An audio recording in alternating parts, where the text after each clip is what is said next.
eggs up there, the Yeah, hot dude. sauce.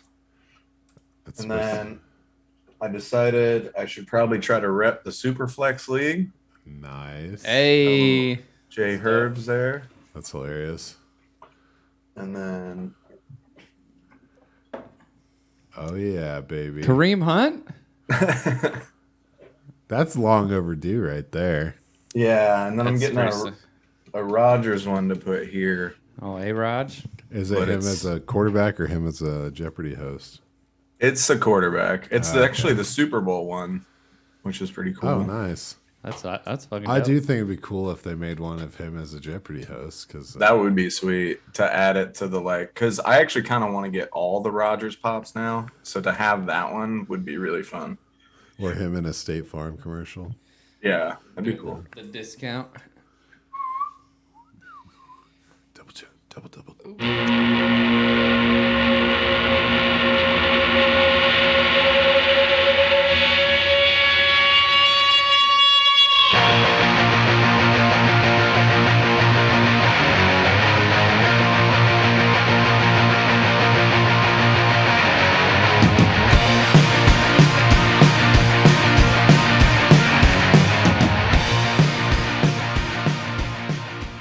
All right. Hey, it's 5:35 in the evening and Rough Draft Research is coming at you live. Oh, different time zones. It's actually 4:35. Nope, 3:35. 35. Oh Yeah, my there you go. God. Thank you for that. But hey, we're coming back doing a little bit of our off-season research, and we're going to recap the 2020 class as they go into their third year. This is something we did last year where we tried to look at opportunity and preview how we thought these guys would shake out, and we do it by class. Yeah. And yeah, we're going to the third year. We're Fun looking fact: for... they were second years last year. Oh my God. You know, if they become fourth years next year, I think the world may just be too predictable for my Nice to taste. see the pattern. Yeah, this is oddly predictable, sequential, if you will. But we're looking to mark these guys down as if they're true studs, if it's held up over the years, if they're just starters, if we're holding them, still holding out hope, or if it's like, man, sorry, you are a bust. Your draft capital, which we will touch on as we go, is kind of gone by the wayside. And it's a fun class, you know. There's a lot of household names going into your third year. You become, you know, the anchor to a fantasy team, or you can be that guy that someone drafted in the first that, you know, just they think about it every once in a while, and it makes them a little sad. And I've been in that group more than once. So without any further noise, unless you guys want to say hello, let everyone know we got Christian wearing a hat tonight. Love it. AJ's also wearing a hat, and we're just happy to be here. Daniel not wearing a hat. This Gotta is keep the hair in All check. natural. yeah. Can't cage the beast with a hat. So, all right. Well, to start out, we'll just go with the wide receiver group. It's the larger position group, as you can imagine. And in this group, we are starting off with Ceedee Lamb, who was the 1-5 that year. So we all know Ceedee Lamb by now. He's with the Cowboys, and he's kind of the alpha there. Amari Cooper's no longer in town. So everything he's done in the past looks to just take a step forward. You know, he's coming off 1,100-yard season, only 6 touchdowns. And the opportunities are going to be higher without Amari Cooper there. And I don't know, man. I don't know if you had some notes. I guess he's a stud at this point. Oh yeah. Oh yeah. So I got him in the stud category for sure. He had a nice climb from year 1 to year 2. Not a gigantic climb, but a steady little uptick, which is always something you love to see. And then you mentioned it. Amari Cooper's gone. He was already at 20.4% of the target share before Amari Cooper left. So you can just imagine that's going to jump up. But where I think it's really going to jump up for Lamb and commenting on his 6 touchdowns last year, Amari Cooper had 19 targets in the red zone to Ceedee Lamb's 11. So if he could take some of those and maybe get up to where Cooper was around 19 or 20 on the red zone targets, I think you could see that touchdown number getting to the double digits. Yeah, absolutely, man. I mean, the thing going into this last year, I was excited to see what would happen if Dak was healthy a whole year. So in 2020, the 2020 season, he spent a lot of time with Andy Dalton, and he was kind of like lighting the world on fire when he did have Dak. So to see him come in and put down, a better season, but marginally pretty in line with what his rookie year is, I just feel like there's more in the tank. You know what I mean? Oh yeah. He's on the uptick for sure. I think, but his numbers have been lower because there were more people to give the ball to, like it's not that they didn't want to use Lamb or see him as their number one guy. It's just that they had other people, but now they don't really. It's time for him to step up and be the number one. Hell yeah, man. So yeah, Amari Cooper we've mentioned several times, and Cedric Wilson is also gone. So that's 166 targets up for grab, that's a pretty good number. So Yeah. he's it's a big number. definitely headed up after having the 19th best wide receiver season last year. So, but hey, a lot to say about these guys. So let's get into the next one. Jerry Judy. Holy smokes. Ooh, the Judester. Yeah. So, I don't know. I know you've got plenty to say about Jerry Judy. He's the 1-7 in our rookie draft in 2020. And he's got a little bit of excitement around his name. You can just jump right in, man. I know you're ready to roll on Jerry Judy. Oh, well, I mean, yeah, I think it's natural to be excited about Jerry Judy. It makes a lot of sense. He hasn't had the best quarterback play, and he was a top tier receiver coming out. So I know a lot of people, such as myself, have been waiting on Jerry Judy to kind of break out. And this is his chance. But that being said, I do want to point out some stuff about Jerry Judy. It's not all the quarterback here because some of his game does need to improve. He only had 3 targets in the red zone last season. That's got to go up. And I don't, that's not necessarily his fault. Like it depends on scheme, depends on what they're trying to do. Regardless, 3 targets, that definitely needs to go up.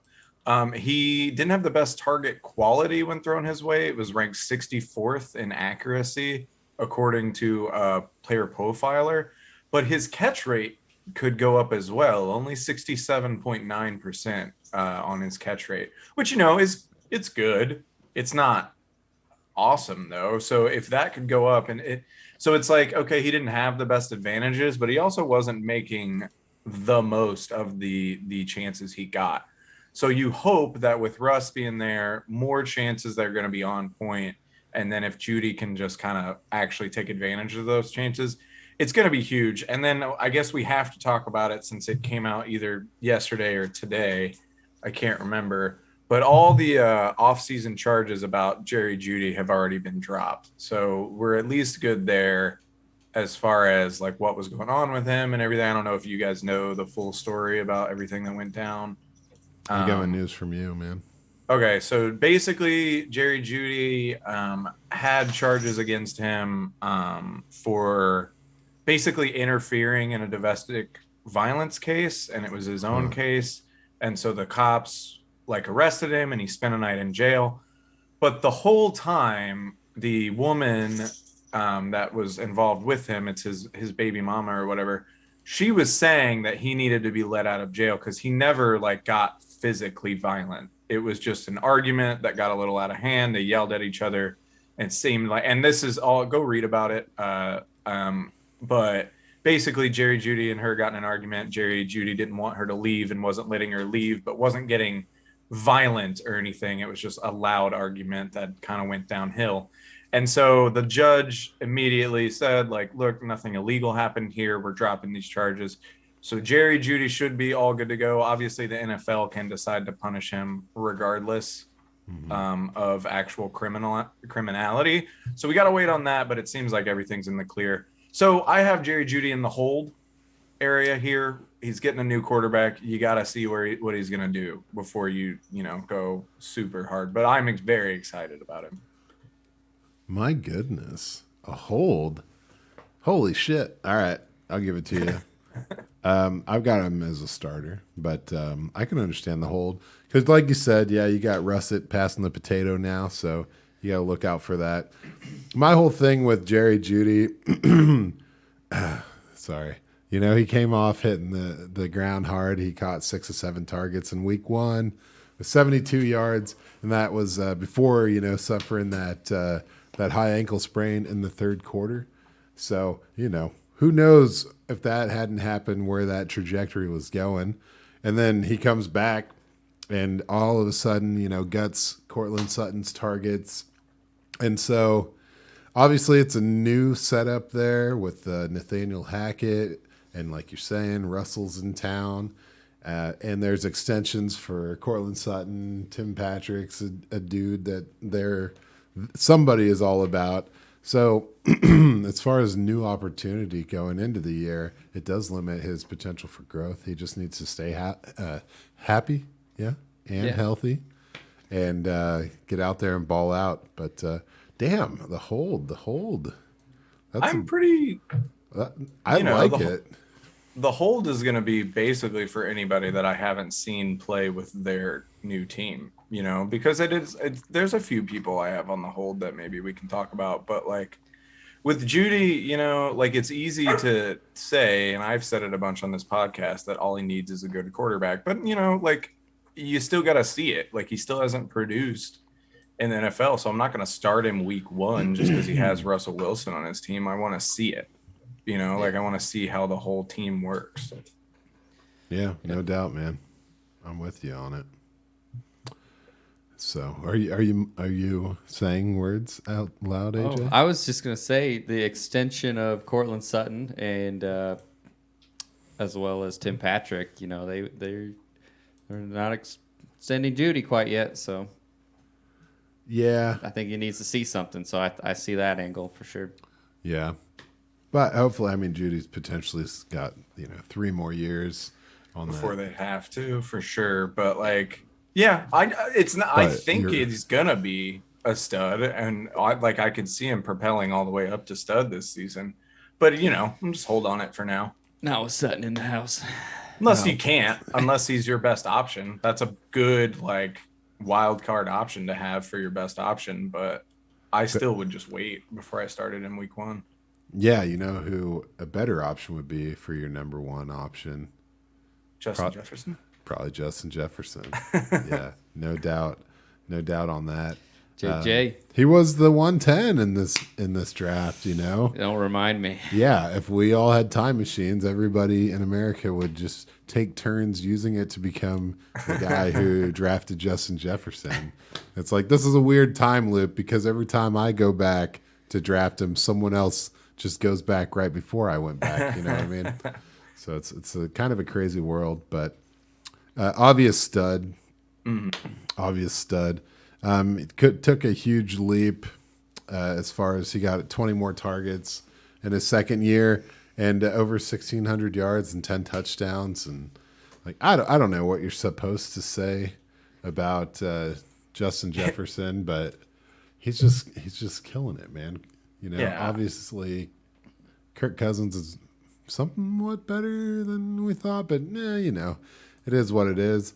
The thing with him is his average depth of target isn't awesome, but it's not horrible, and his yards after the catch are out of control. So it's like it doesn't matter where he gets the ball; he's just making stuff happen. So I don't know, AJ. I know you're our resident Vikings guru, but I wouldn't know about guru because every year I say they're going to win the Super Bowl, and that's yet to happen. But it is his first opportunity with an offensive-minded coach. Kevin O'Connell from the Los Angeles Rams, who just won a Super Bowl, and they had a guy on their team that was pretty good at, yards after catch. So not a lot of average depth of target there. We'll see how he's utilized, but I think it's exciting because it seems like the one last push with maybe like an Adam Thielen and a Dalvin Cook. So I think it's going to be pretty high octane. So you can just count on him just getting better and better, it seems. I like what you said, man. I got it here. Yeah, his coach just broke a couple of records, with his lead wide receiver with the Rams. So could just be moving that to Bring it on over. move it to the next spot. So no real additions, no real competition as far as targets go. It's just, what are you going to say about this guy? It's just such a clear number one. Yeah, I mean, he's averaging 1,500 yards, 98 catches, and 8.5 touchdowns over 2 seasons. That's pretty good. On a run first offense, right? Yeah, he's a stud. Like that's all you say about him, really. Like, Okay. yeah, he's just sick. You want him on your team. I love Sometimes fantasy's not hard. I know. Yeah. We got a few untouchables in this class, and he's. I mean, if there's above stud, it's just elite. Top 3 of the position potentially. Yeah. So. Nothing he like, gets that nothing goal. like having like a fantasy running back stud and a wide receiver stud on the same team, being RB wide receiver ones, and your team still going 8-9. You found the distinct difference between fantasy football and actual football. Yep. It's unfortunate. Well, Well, is that worse, or is having like a top 2 quarterback, probably arguably the number 1 receiver, and like a top 10 running back and always losing in the playoffs worse? You know what is worse than both of those things? It's easily being the guy that drafted Jalen Reagar Yeah, at the that's 111. That And this sucks. Who was has that? been long. Yeah, it's been so long ago that I don't know who did this. If it wasn't me or one of you guys, I don't know who drafted Jalen Reagar, but I want to say Find it out. was T-Pong. Tony? That's what I was thinking too. I thought Tony as well. Let me pull it up on Sleeper while you guys talk about. okay. I Well, assume is our first bust. yeah, I didn't even put a bus. I just put brah. Bruh. Come on, brah. So, despite having only one game under 50% snap count, Jalen Reagar only hit 57 targets on the year and did not clear 300 yards. I don't know if you guys watch the news, but A.J. Brown is on this team now, and Devonta Smith is doing great things, and obviously Kenny Gainwell is due for a breakout. But if you factor all that in, Go ahead. Sorry. you factor all that in, and you have Zach Pascal's on this team now. So basically, goodbye, Jalen. Yep. Jalen Yeah. Dust Reagar. Call him the Dust. God damn it! I keep stepping on you. No, go for it. After listening to my takes on him last year, I had him as a hold because the opportunity was there. It was like a ghost town where there was a no-name situation for the past couple of years in the wide receiver room, and that has changed. There's some neon lights in that wide receiver room now. So Yeah, I agree with you because Yeah. I went over what you said last year, and you said it was opportunity was ripe for buying low. hey, still is. Real fucking low. So first off, Sap is the one that drafted Jalen Reagar. Found that answer. Thought it was. Second of all, you know how you can tell you're a bust? If the 2 drafts after you, your team takes a guy at your position in the first round both years, which is exactly what the Eagles did, and then traded for A.J. Brown.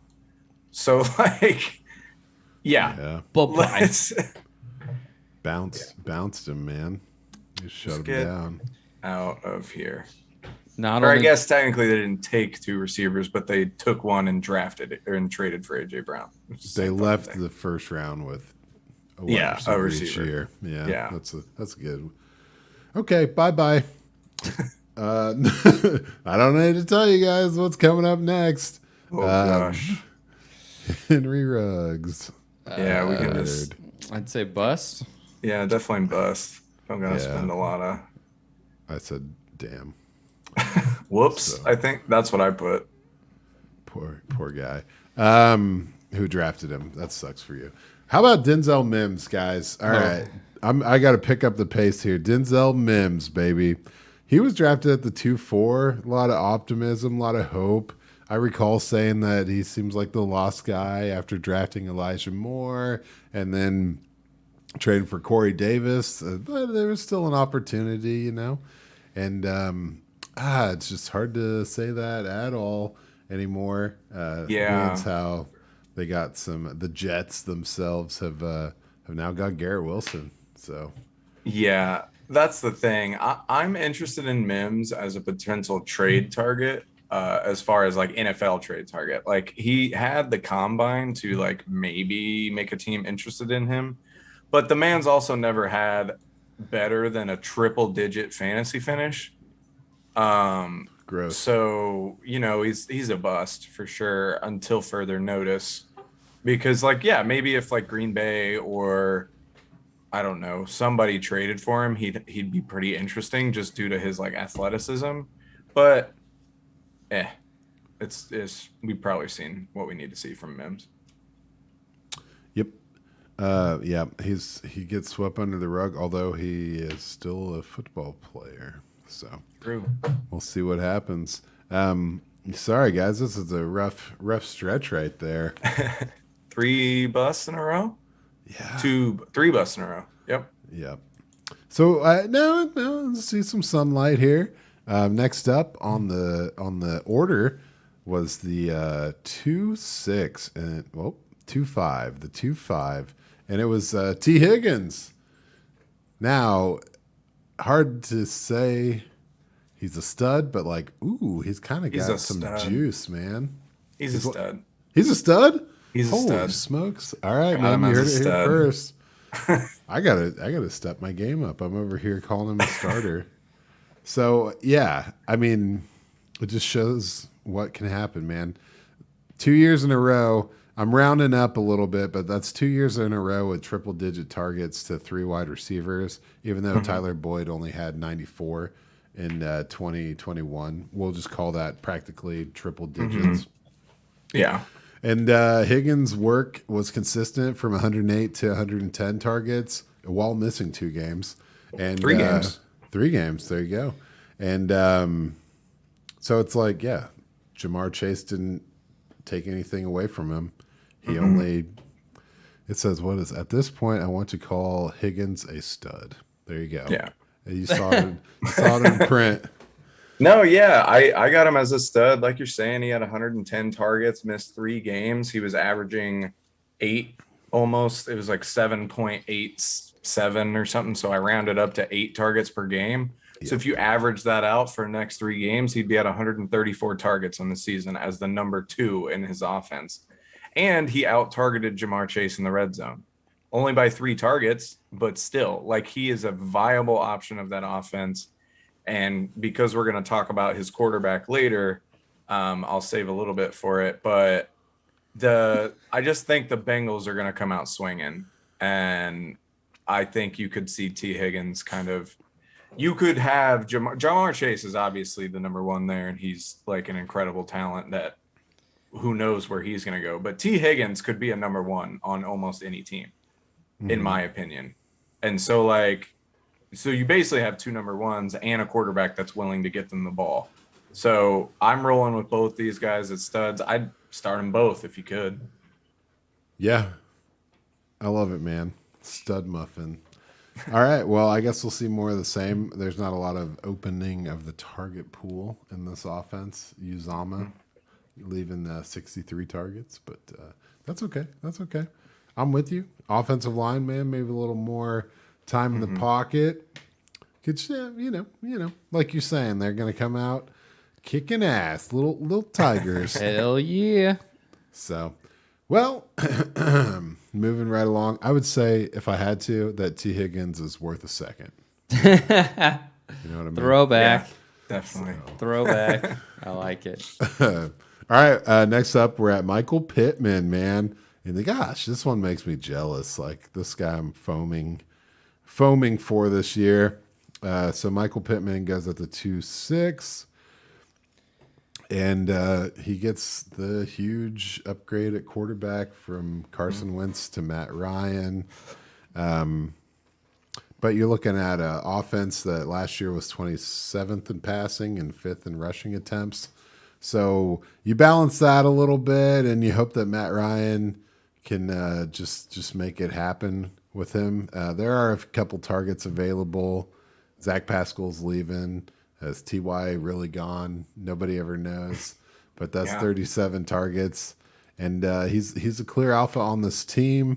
Mm-hmm.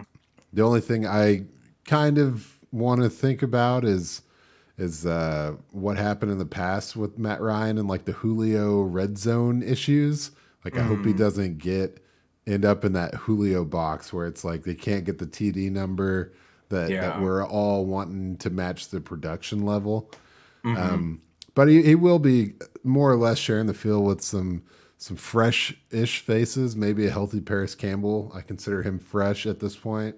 And Alec Pierce is coming in from Cincinnati as a rookie. So it's kind of a new passing game where he's the only, consistent target, new quarterback. Just kind of a lot of newness on a run-first team that has Jonathan Taylor.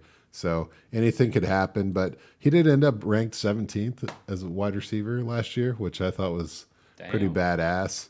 1,000 yards, 6 touchdowns. So I'm really, I don't know, a stud. Is he a stud? I have him as a stud. Yeah.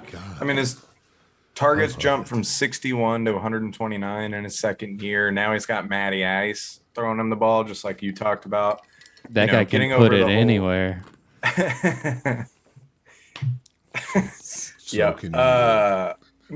obviously that's a huge upgrade over the Carson Wentz fiasco that kind of torpedoed exactly what Indianapolis was trying to do. And obviously getting Pittman in the mid to late second, which is what most people were doing, like that's really fucking good. That's really good return.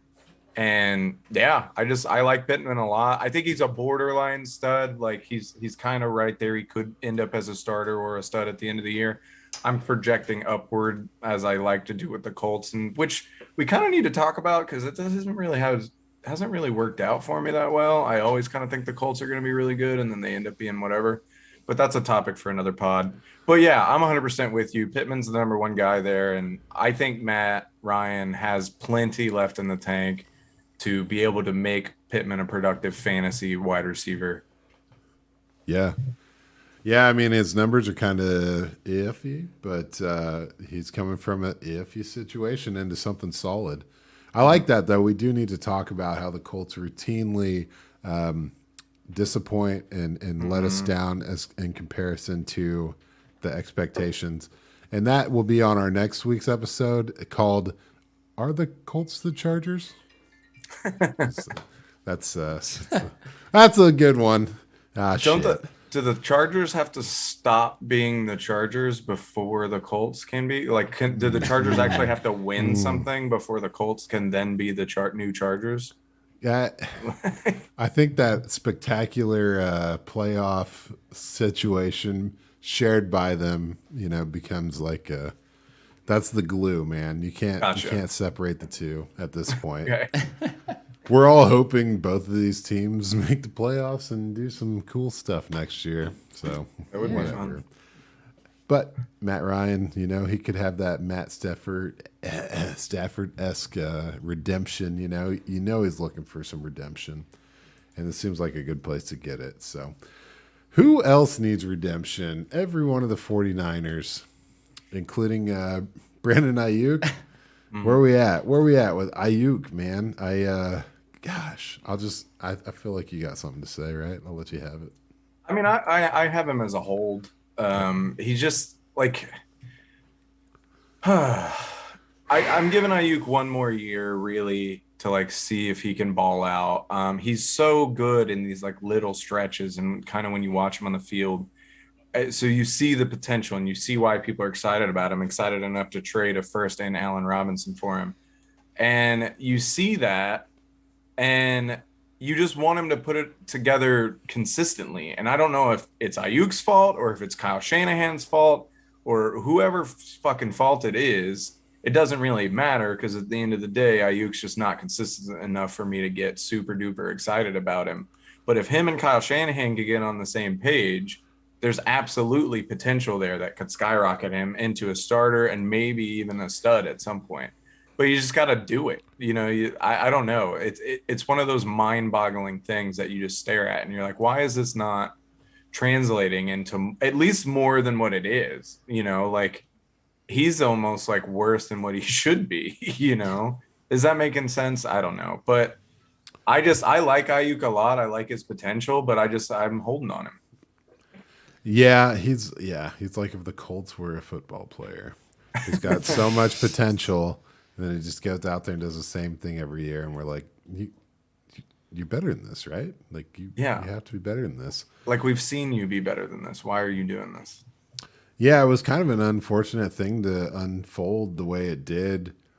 It's I don't know. It was kind of I don't know. So the previous year he had bust on the scene and was a pretty solid contributor, but then Debo and Kittle were injured in that season, and so you assumed that he would just steal that thunder and keep it rolling, but it kind of just the load distribution in San Francisco just makes me pause on trusting anybody in that system. So. It is what it is. He had no stats in that first week, and it just stunned all of the hope. And I know AJ felt that. Not only that, didn't he just not play half the game? Yeah. Yeah. So he was That's in nuts. the Shanahan doghouse. He was in there hanging out with the Trey Sermon, I believe, is the rumor. Yeah, the rumor mill. Drinking that Trey Sermon juice. But, that was a hell of a week one for me. I had a 7-yard punt return. That was it. So It's funny how full of hope everybody was on him, though, because there towards the end of the season when Debo got hurt, that's when I got that trade offer, the 1-7 and Allen Robinson for Brandon Aiyuk. Let's go, smash. But it's like I understand why the guy did it. He wanted to make a playoff push, and he thought that, Brandon Aiyuk was going to take on that Debo Samuel role, but was not the case. Yeah. I mean, it's kind of funny to follow up Michael Pittman with Brandon Aiyuk because they're both in like a run first offense that isn't really going to lean passing unless the opportunity arises, except instead of being, the clear number one passing option, he's stuck in the back, and his stats were pretty consistent from the previous year. Sitting at 226 yards and 5 touchdowns. It's just, damn, man. It's just a lot of wasted potential, it felt like. I didn't mean to go, I'm not trying to be a sad dude. We better hit another peak in here somewhere. Let's roll on. Yeah. All right. Good luck. Laviska Shenault. Oh, my goodness. Let me get He's a hold. Urban Meyer. He gets a wash. He's not even a second year. That's hilarious. That's exactly what I put in my notes. Like, it's a wash question mark? Yeah, he just like he's going into his second year. His second year didn't count. Let's move him to the 2021 class. Okay. It's official. Jags are going to be happy about that, but he still managed to get 100 targets last year. DJ Chark being injured probably helped him out quite a bit, but it's just hard to really picture what's going on after that year of, I don't know what you call it. It was almost like reality TV. Yeah. In Jacksonville. You end that by obviously going a different direction with Doug Peterson as the coach now. And then you hit Christian Kirk with that crazy contract. And he's a clear slot receiver. Laviska Shenault was doing a lot of his work. There's like a fatal overlap in the proven usage for these guys. Mm-hmm. So one of them's going to have to reinvent themselves a little bit to make this all work. And if that's Laviska Shenault, who knows? Who knows? I guess you're holding the guy. But I got a lot of faith in him, man. I think that I actually trust Doug Peterson quite a bit as a coach for some reason. So I have him as a hold as well. And I was a little surprised at his stat line. He still ended up with 620 yards. And he does have, who's supposed to be the dude for the rest of the world, Trevor Lawrence, set the new standard. So, oh, man, Laviska. Laviska Shenault. I'm sad. It just makes me sad, man. So much potential. It's hard looking back on these guys, and thinking about, probably put together some trade offers for him over the years. Yeah, and, like I was really into him. Like I was trying to get that dude bad. Like, yeah, I'm about to hit yeah, a rough patch here. I mean, to be honest, Chenault was never one of those guys that I was super invested in, but I do hope he does well. It'd be fun to see Trevor Lawrence and him kind of ball out down there in Jacksonville. Yeah, I think for all the holds, he probably has like you're saying, the most opportunity for a bounce back after what he's kind of been through in his career so far. So, we're rolling on to Chase Claypool. He was the 212, and 212. yeah, that was definitely a solid pull. So here you got 138 targets available between James Washington and Juju and Ray McLeod. So the opportunities are there for him, but we have seen a lot of buzz around George Pickens. Hell yeah. I don't know if I'm the only one seeing this, but I'm starting to catch a little bit of the urge to look that way here and there. So I don't know if that makes Claypool a potential 2B in this offense. He's not going to get onto Deontay Johnson's workload.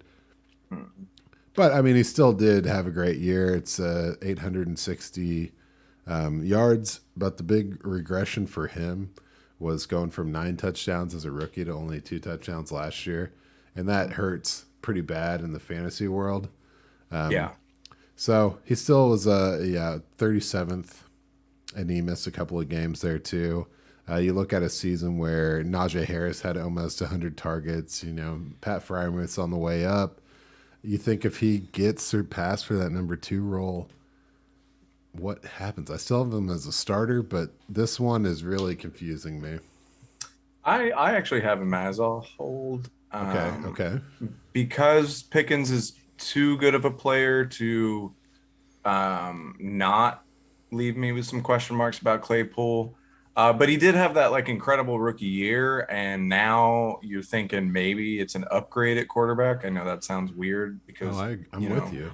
Ben Roethlisberger, but it could be an upgrade. But then as soon as he returns into startable territory with the better quarterback, you don't even know if he's gonna be on the team for that much longer because of Pickens. You know what I mean? I feel like Johnson gets signed and they keep Pickens. And then I feel like Claypool is kind of the odd guy out there. Yeah. And so then, okay, maybe he gets better this year with the improved, if Kenny Pickett comes out and slings it, or if Mitch Trubisky does it too. Regardless, whoever it is, if he gets better quarterback play and he has a good year, but then immediately now he's on a different team, so you got to hold on to him all over again. So I've got him as a hold just because, the second year, it was good. It was a good year, but like you said, the touchdowns regressing hurt him a lot. And now you've got an absolute physical animal to kind of balance out and maybe take away those red zone targets.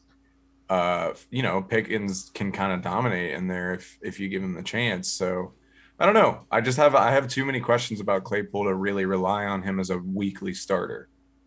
Yeah, I'm with you. And as you're saying, that is an upgrade from quarterback. Honestly, either way, a lot of these Steelers wideouts are posting 60% catch rates. Mm-hmm. And if any of them can improve upon that, or if any of them can up their efficiency with cleaner targets, more ADOT or whatever they need, you're right. It's a mystery. I like your hold. On them. But Woo! I'm going to hold on.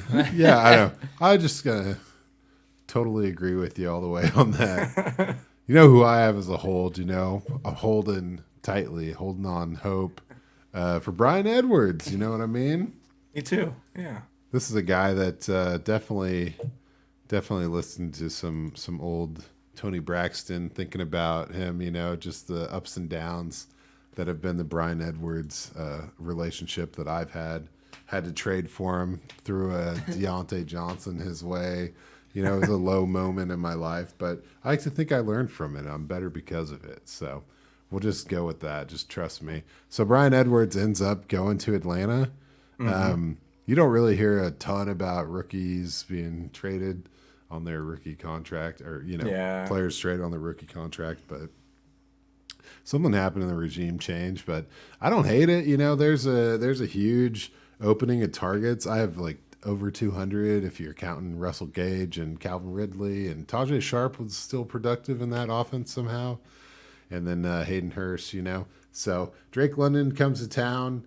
It seems like there's a really strong, defined receiving core between Drake London and Kyle Pitts, but there's a huge opportunity to be a number 2 wide out, or just feather yourself in a starting rotation and get some opportunities. We don't know what it's going to look like with Desmond Ridder. Maybe there's a connection from playing some practice reels with Marcus Mariota, because they're both coming from Las Vegas.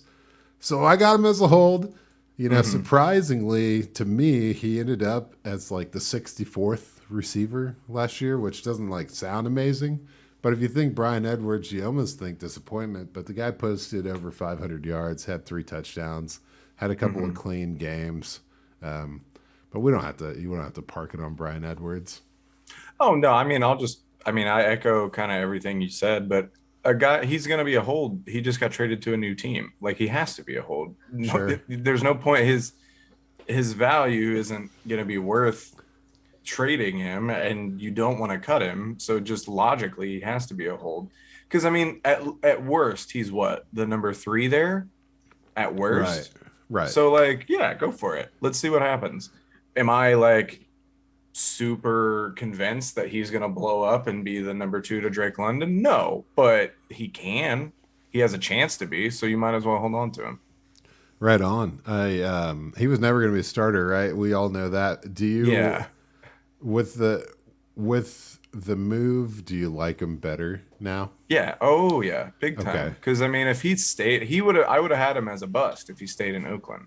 Right. Because now Devontae Adams is there, Hunter Renfro's there, Darren Waller's there. He just moved even farther down the depth chart on a team that, to be fair, if you would have asked me how many yards he would have had, I definitely wouldn't have said 500. Right. So he did outperform what I thought, but now he's moving into a place where he gets more chances, not less. For sure. Yeah, I think there's some potential. Another player with plenty of potential is Devin Duvernay. Oh, yeah. I really do this to myself, But Duvernay was a guy I drafted that year, and I'm still holding out excitement. He's with the Ravens, and after Hollywood Brown leaves, and then Watkins is now in Green Bay, it's like, fuck, there's somewhere around 200 targets up, and nothing happening in the draft in the wide receiver room, really. You got a couple tight ends come your way. Tyler Beatty, of course, is going to get all those targets. But, you look at a depth chart with Tylan Wallace, and you've got Rashad Bateman. Obviously Mark Andrews is going to get his, but he's going to be on the field. Devin Duvernay's got potential to really, and again, we've talked about a couple of these teams run first all the way, but they did up their passing game last year, and they showed an effort to do so. Maybe all your running backs getting injured, before or right at the beginning of the season adjusted your approach, but they proved they can kind of pass the ball a little bit more, So yeah, like you're saying, the opportunities are absolutely going to be there for Duvernay. He's just got to go and do it. I don't have a ton to say on Duvernay because we haven't seen a lot of him in the NFL, not enough to really have a take. But now it's kind of it's a put up or shut up time, which is a few of these guys that I have on the hold list, which is where I have Duvernay. That's kind of all there is to say about him. It's okay, now everything's out of your way. You have a chance to go take that number 2 because we know it's Rashad Bateman, and then anybody can take that number 2 spot. Yeah, there's no reason James Prochet, Tylan Wallace, Isaiah Likely can line up in the slot. Yeah. Charlie Kohler. You know what I mean? Yeah, like literally all these guys have a chance to kind of put their stamp on the Ravens offense. And it's like, okay, well, fucking do it, Duvernay. And these are the type of guys that are on my hold, but it's like, okay, this is it. Like, I'm holding you this year. And if you don't do shit, like, bounce. Like, Yeah, because this is your chance. You're going to have the chances. for sure. Yeah, it's hard to call anyone a bust at this stage in like a rookie draft. We're talking mid third round. So, I mean, I say that the next guy's a bust. I was about to say hard, but not. A Not busted third undoable. round pick is kind of, that's, you didn't find a gold Yeah. mine, so you're Yeah. just digging. So yeah, I mean, we go to KJ Hamler, and this is done with the extensions for Sutton and for Tim Patrick. There was a chance to hold it out and see if he made it, into the opportunities that would have been the void they left, but the team decided that they needed those players, so they come back. They brought even Yeah. Melvin Gordon back, so the only opportunities are those Noah Fant opportunities, and I don't think that's really substantial enough to go No. chasing number 4, number 5 wide receivers on a team. So you busted. Yeah, he's a bust. I mean, I toyed with having him in the hold because, honestly, the same exact reasons that Jerry Judy's in a hold. But, like, also, he's not fucking Jerry Judy. So, yeah, he's a bust. Like, Straight up.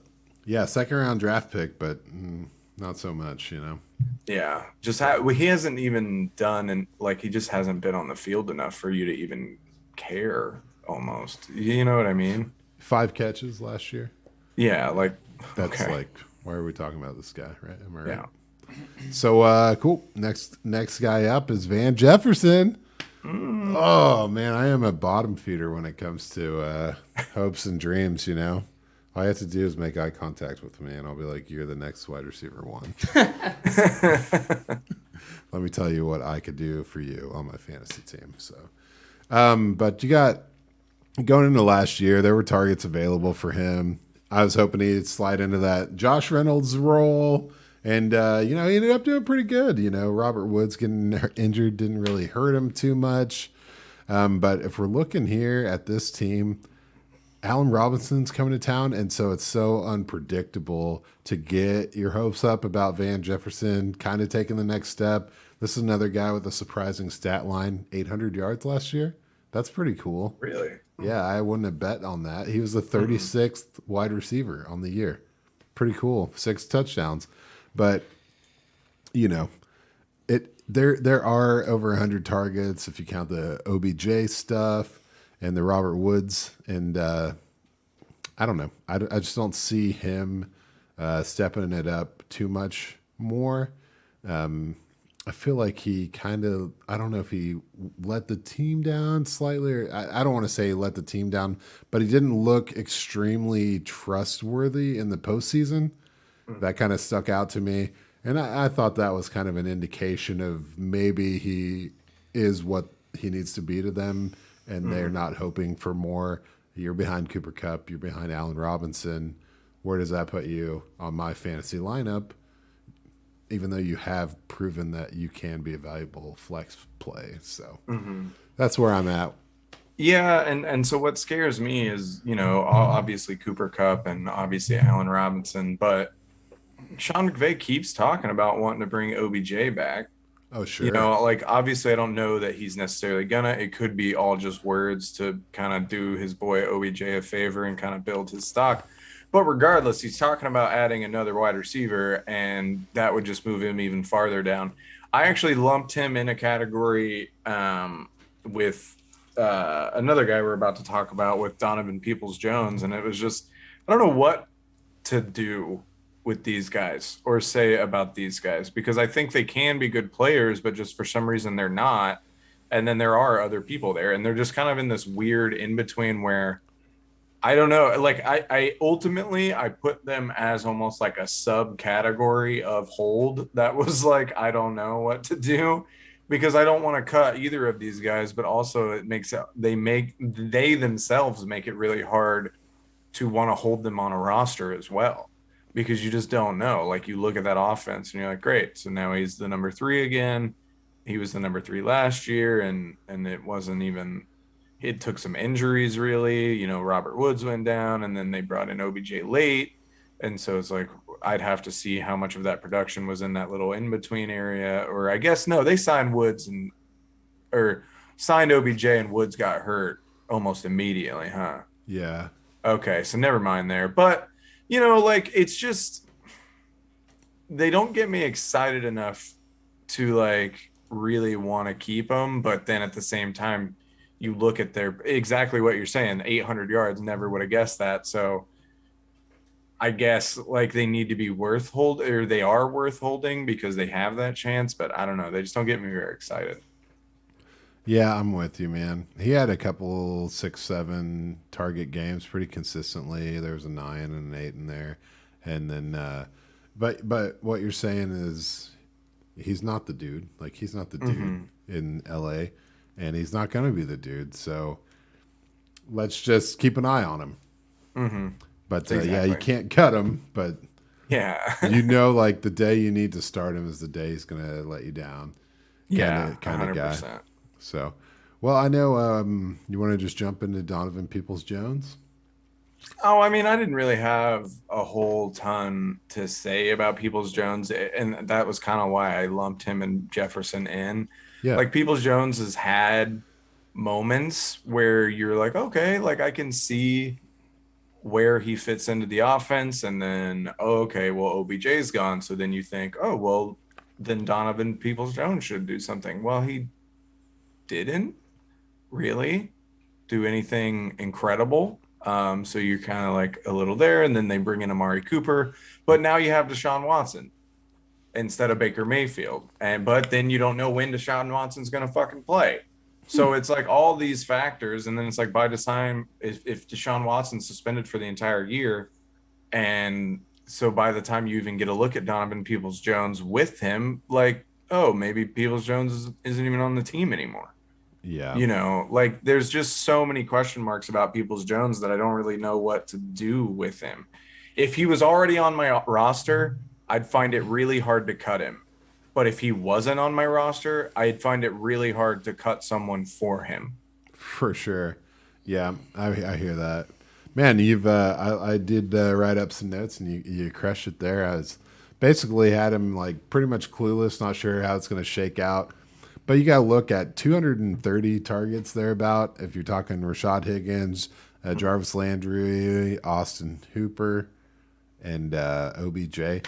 So it's hard not to get excited about that level of opportunity. But the thing with Donovan Peoples-Jones is he's had that opportunity his whole career. He's on a run first team, and you have Deshaun Watson. And then, like you're saying, was it Baker or is it still Baker? Like, we have no clue what's going on. You're looking at David Bell and Amari Cooper. The opportunity is ripe, but new quarterback, new guys around you. What's going to happen? Run first. It's kind of like it's a sticky situation. It reminds me a little bit of the Michael Pittman situation, except this guy hasn't proven it. So instead of taking that void and really just establishing himself, he has the opposite where he could fall even further back if someone else comes and shows up. So, yeah. Okay, I'll hold him, I guess, with you. All right, AJ, how are you doing, man? You got anything to say about Gabe Davis?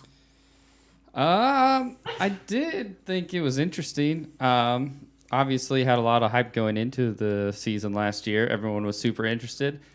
And then while listening to last year's episode, I heard you say a pretty efficient stat. Every fifth catch was a touchdown. Yeah. And then we kind of saw in the last game of the Bill season, it seemed like every catch was a touchdown. So definitely finds his way to the end zone. And with the disappearance of Cole Beasley now and Emmanuel Sanders, right? Looks like it could just be the Diggs and I guess Gabe Davis show, right? I don't know who else there is. Obviously, they're not sold on a single tight end because they just keep adding them. Hey, Dawson Knox 8 in the red zone, though. Right. Gotta look out for that. Yeah, they added Jamison Crowder, who blows my mind. 28 years old, going into year 8. Really? Yeah, he's like the same Damn. draft class as Stephon Diggs, but like I feel like he's Stephon's grandfather. Yeah. I mean? What Yeah. the fuck? You're at least Definitely. 30 years old, right? That's 35 ridiculous. years old. Yeah, I would have at least said 30. If you would have asked me, I would have said at least 30, 100%. Like, Yeah. So, I mean, if you feather in Jameson Crowder to take over the 70 or so targets that Emmanuel Sanders had, that's still 110 Cole Beasley targets available. How the fuck did Cole Beasley get 110 targets too? It's ridiculously shocking. So, yeah, I think he has a huge opportunity. I also still would put money on Khalil Shakir, man. I think the guy is pretty awesome. The thing about Gabe Davis, he earned, an elevated role by what he did in the playoffs. That's clear. The fantasy value is already, a vacuum towards him at this point. But rookie year, 35 catches. Second year, 35 catches. Yeah, sure, he is. He's scoring a touchdown every, fifth catch, still consistently. But where's the volume, man? Is it going? Yeah. Is it coming right now? Is it Gabe time? I think so. I mean, you lose Cole Beasley, you lose, you lose Cole Beasley, so that's going to be huge. They're obviously kind of moving to a different style of offense. My worry, honestly, because AJ talks about it a lot, is hoping that James Cook doesn't come in there and take too many of those receptions away from the opportunities that Gabe Davis might get. But like they clearly loved him. They brought him out against the Chiefs. Like obviously they trusted him enough to base their entire fucking playbook almost around him in the Buffalo game, or the Buffalo Kansas City playoff game, which obviously that was their last game of the year, and they put it in his hands and he showed him what he could do. I think he's going to get rewarded for that, and he's going to be the number 2 guy in the offense. Okay, well, he can never be number 1. Must love Diggs, baby. Hashtag much love Diggs. So for all Elite those hot sauce. Ooh, only the best. Hell yeah. For all those falling around with your score sheets, we're talking undrafted guys in our fantasy draft at this point.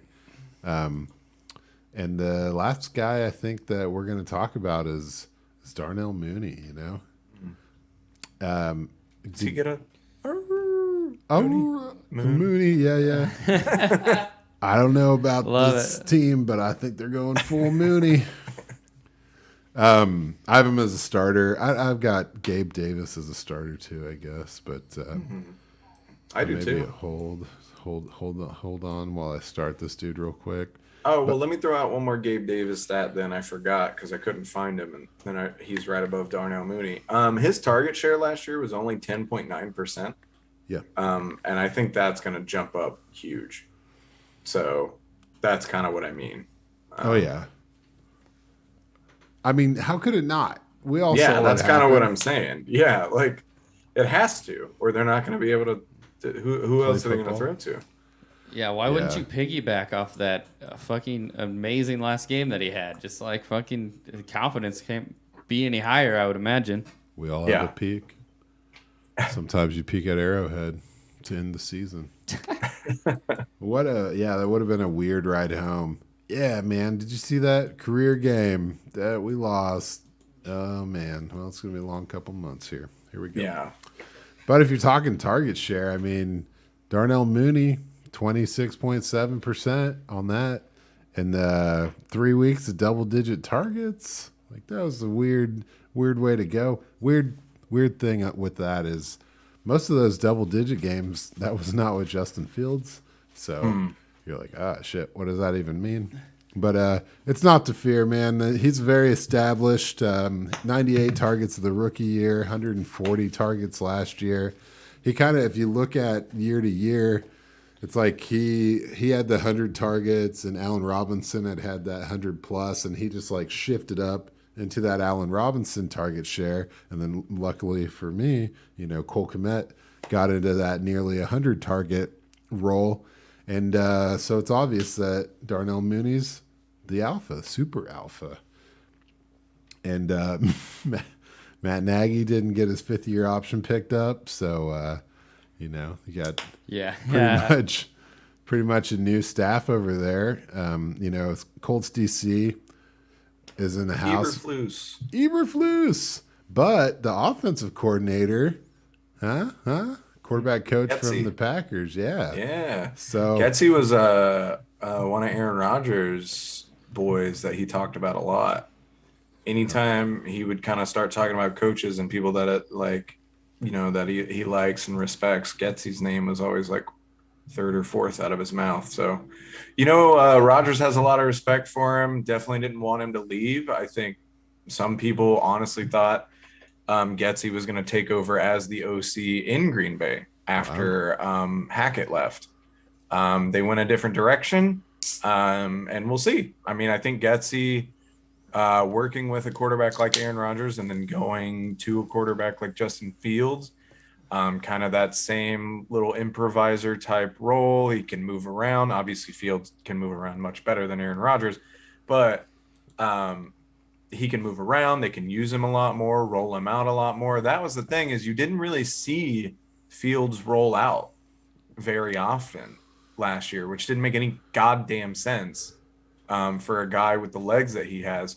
So I feel like Getsy, depending on how much role he gets to grab with the offense, and you would think it'd be a large one considering Eberflus is a defensive guy, but I like it a lot. And yeah, Mooney, by sheer fact that he's the number 1 receiver on his team, is a starter, so yeah, I'm into Mooney.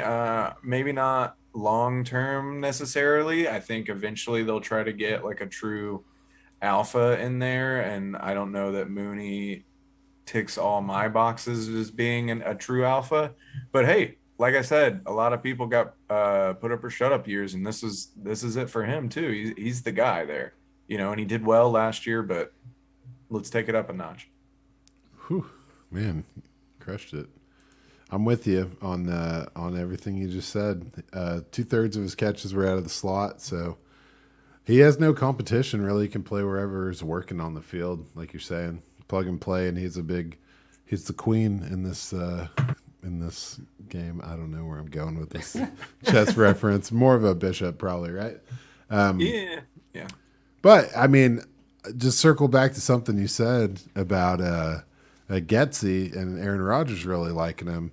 If you're Gabe Davis, you got to look out for Jake Kumaro, right? If we're going off of only Aaron Rodgers endorsements.